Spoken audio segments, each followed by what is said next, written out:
Hi, this is Jundo. Welcome to Tree Leaf. We're continuing with Master Dogen's instructions for the cook, and our subject today is simplicity, frugality. You know, I'm a fellow living in 21st century urban Western world. Boy, there's a lot of waste. I'm as guilty as anyone. I just received this today. It's some candy from a friend. Now it came in this plastic bag. Open the plastic bag. There's a paper bag. Open the paper bag. There's a lovely container. It is actually very pretty. Open the container. You finally get to the candy. Of course, you've got to get through the plastic wrapping first. I'll save that for after Zazen. My point is that living in America, living in Japan, it's amazing the amount of waste, the amount of stuff, all this stuff we don't need. I'll confess, and I'm as guilty as the next guy. I live in an urban environment. I don't think there's a day when I'm not in some store. Could be the grocery store, the shoe store, the tire store. But how much of that do I really need? I'm kind of a prisoner of all these things I've acquired. I look around this house where I live. Where does it all come from, this stuff? You know, in our Ango practice, we're trying to give up just a couple of things. Maybe sweets, chocolate chip cookies, maybe watching too much TV. And it's really tough. It's really tough. We get attached to this stuff. We're prisoners of this stuff. But you know, the Buddha said, as a matter of fact, not just the Buddha, some great psychologists like Victor Maslow have said, you really don't need all that stuff to be happy.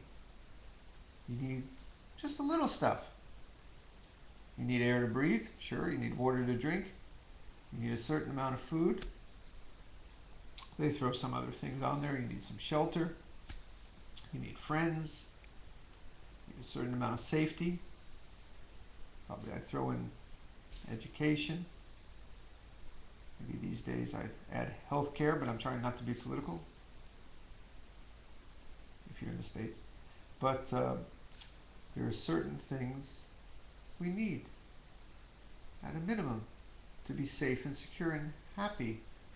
But over that, not so much. You know, there have been study after study that have shown that if you go around the world, in poor countries where you would think that people don't have, they're in general just as happy, even happier sometimes than the guy who's won the lottery.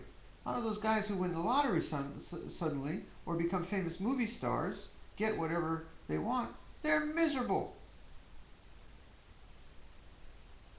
The person in the poor country, and I don't mean someone who's really suffering poor again, I mean people who have their basic needs taken care of, have been shown in study after study to be as happy or happier than people living in this wealthy Western world we live in, because we get attached to so much stuff. Wouldn't it revolutionize the economy? Wouldn't it revolutionize our world if suddenly, instead of running to the store to buy the latest gadget, to buy the latest diversion or amusement, we just were content with the little stuff we have, treasuring it. Master Dogen in today's passage writes that when you receive the ingredients for the next day's meals, the rice, the vegetables, and so on, protect and be frugal with them as if they were your own eyes. Don't be wasteful. Cherish what you have. Remember, the wealthiest man in the world is the man or woman who is content with what he has. I made a joke sometime that I was going to teach people how to have all the money in the bank that they could want. How? By wanting the amount of money in the bank you have. Get my joke? Ba-dum-bum. to get the house you always want? By wanting the house you have. May not be the biggest house on the block. May be a little leaky in the windows. The pipes may leak. The doors may creak. But if you are content, it's your home. Be frugal. Be simple. Don't be attached. Don't run after things to make yourself happy. Appreciate simplicity. We don't live as monks. We live as 21st century people in the suburbs, most of us, most of the people listening here today. But to the degree we can, simplify. Do without. Give up. You'll probably be happier for it. Shall we sit with that?